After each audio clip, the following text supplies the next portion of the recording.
Hello, everyone. Kelly Campbell here. Very, very happy to be here and join you all at the Agency Growth event. I am going to be talking today about conscious leadership for agency leaders in particular. So, in that note, let me share my screen.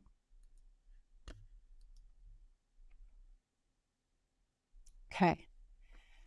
Hoping everyone can see that nice and clear. So, when we're talking about conscious leadership, especially for agency leaders, what do we actually mean by that? What is conscious leadership? We've probably heard this word or this phrase multiple times, either on LinkedIn or maybe in conversations with colleagues. The really straight and short answer is doing the right thing by every stakeholder every time. So that's sort of the Cliff Notes version. The more expanded version of what conscious leadership is the practice by which a leader develops self-awareness, builds a culture of we, and becomes radically responsible for the 3 Ps: people, planet, and profit.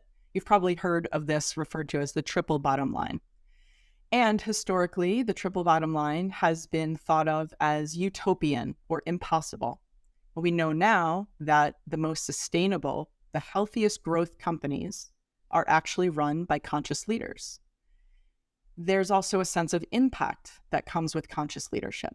And I know that all of you here today want to run the revenue generating businesses, and you also want to have an impact on your teams, on the environment, on your communities, maybe even the industry in some way, right? So we're going to get into what all of that means today. But first, I want to tell you why this is so important to me and what I believe as a trauma-informed conscious leadership coach. I believe that healing leaders are better leaders. I believe that trauma is a leadership responsibility, and I'll explain what I mean by that. The last thing that I believe in this realm is that higher consciousness is the natural state of leadership. So why I believe these things and what I mean by them is that there are 16 other people who have shared content and will share content throughout this conference, throughout this book launch event, that they're going to share content that is extremely valuable and strategic. And the way that they're going to help with business development or give guidance on people, profitability, scalability, etc., all of that's wonderful and necessary.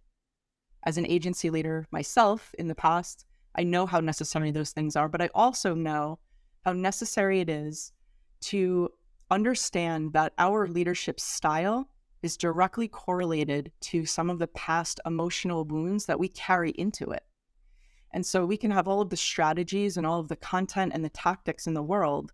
And if we feel like we're suffering from imposter syndrome, or we don't feel like we deserve to have, higher pricing, or we don't feel like we are capable of being great leaders, we don't know how to manage people, we tell ourselves stories and keep ourselves in these perpetual sort of loops, or lack loops is what I like to call them.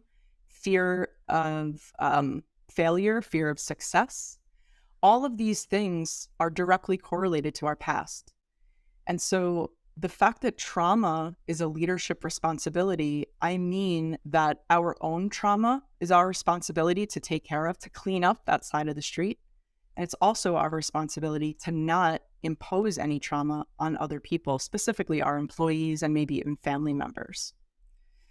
So very different content from what you're going to hear for the rest of today, but I want to unpack this a little bit. Some of the signs of what I call low conscious leadership are employee attrition, client attrition. When people are leaving, that might be a sign to say, I wonder what my part is in that. If we're constantly seeking approval, if we're overworking, that can be a distraction, no different from any other kind of addiction, actually. If we're suffering from a low profit margin year after year after year, talking more than we're listening, and then having little input from your team. If you're sitting around Zoom, or if you're in the office and you're around, the conference table, and you're asking for ideas and it feels like pulling teeth from your team, that might be a sign that from a leadership perspective, they don't feel like they're safe enough, right? So these are not things that you're doing consciously, but, and I should also say that, having one of these things might not necessarily signal that you're a low conscious leader, that you're leading from below the line of emotional regulation. But having multiple of these might be an indication to actually, look at what's going on inside of you. All right. So we want to create more leaders within our organizations. We don't just want followers, right? We want to create cultures where people are connected and engaged and innovating. We don't want to be dissociated from our teams. So the opposite of low conscious leadership, the new hallmarks of effective leadership, and I'm positive that you've seen a lot of content like this on LinkedIn and other things that you've been reading and watching. Self-awareness, which can only be bred from looking at your inner world, your interior. Empathy, vulnerability, and responsibility. So not just responsibility for the numbers, but responsibility for everyone on your team, because you are the stewards of those people. A little note about vulnerability. Vulnerability has gotten sort of a bad rap for a long time. Vulnerability is actually the opposite of weakness. We have historically thought, oh, I don't want to be vulnerable, right? We think about on a battlefield, no one wants to be vulnerable, you'll get killed. Well, vulnerability, if we think about it in a different context, is actually the opposite of weakness. It takes a tremendous amount of courage to lead people, right? And even more courage to ask them for their support. You do not have to have all the answers. You cannot have all of the answers, and your people won't trust you if you think you have all of the answers. So I put a little asterisk next to vulnerability because it really is the sign of a courageous leader. And we're going to get into that more and more as we go on. So how do we actually emerge as a high conscious leader? And I use the word emerge instead of become, because my belief is that we are already high conscious leaders. We just have some layers that are sort of accumulated silt on top of our natural state, right? So how to emerge as this high conscious leader, we've got to integrate that past trauma. That's a lot of the work that I do with my clients. We have to get comfortable with vulnerability. We have to practice what's called compassionate empathy. So not just feeling with someone on your team for what they're going through, but actually helping them, supporting them, taking some kind of intelligent action to help them through whatever it is they're going through. And the fourth one is letting go of not just legacy, but egoic legacy. This idea that I need to have all of the credit. I need to, essentially leave the company in a place where it's all about me, right? This isn't all about you. If you want to create more leaders and not more followers, then that's your legacy. Your legacy is actually helping to raise other people up, right? So this idea of creating more leaders, not followers, it's a very, very different paradigm shift than what we've been taught. We've been taught that as the leader, you're at the top.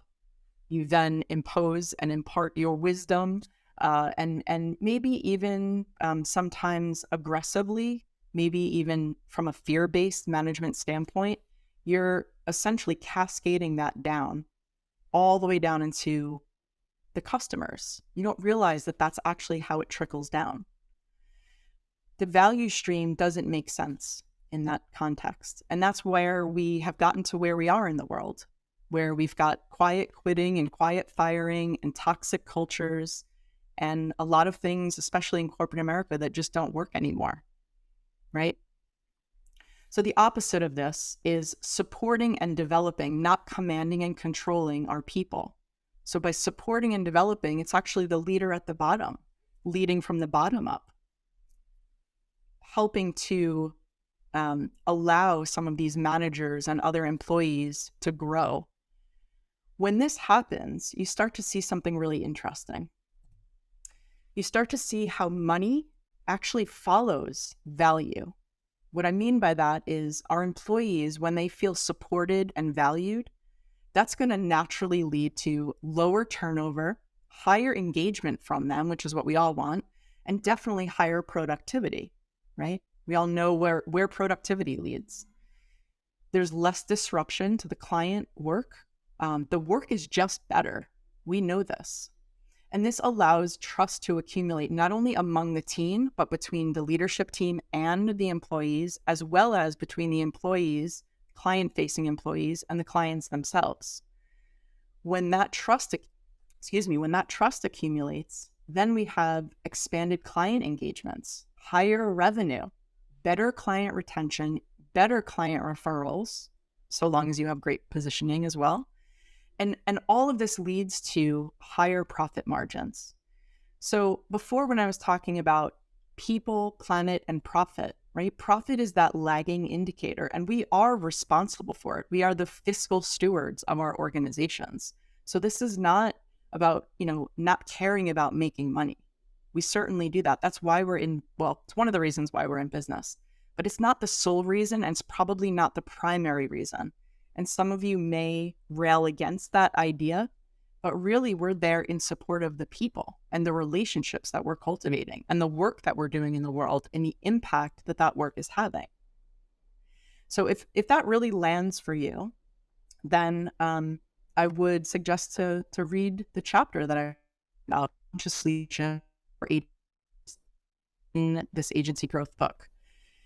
The thing here also is that you may already be feeling called to step up. I have a lot of conversations with my clients who are starting to think about other things that they want to do beyond just leading their agencies, right? Passion projects and things that they want to get involved in, local politics, being an advisor on, a nonprofit board in their community. You may feel a real call to step up. The environment absolutely needs our help at this point. It has for a long time. And so maybe that's a passion for you. But that people, planet, and profit sort of triumvirate, that's something that if you are feeling that impact is your North Star, conscious leadership is all part of that. And if anyone has any questions on any of this, I'm always available for a conversation. I love connecting with other people and talking about this. I'm clearly very passionate about it. And I really appreciate your time. I want to leave you with one question. And the question is, and I would also ask you to write it down and really think about it, ruminate on it. What kind of leader do you want to be? Because there's the leader that you are today, and then there's the leader that you could be, and then there's the leader that you actually want to be. So it's actually 3 questions. I'm a little sneaky, kind of getting those 3 in there. But what kind of leader do you want to be? What do you want your employees and your clients and your family members and your community members, what do you want them to think about you? How do you want them to perceive you? Right? And then what changes might you need to make in order to get there? I know that you can do that. My contact information is below, and I look forward to speaking with anyone who has any questions. I hope that you enjoy the rest of this amazing content. And thank you so much to Agency Growth Events for putting it together.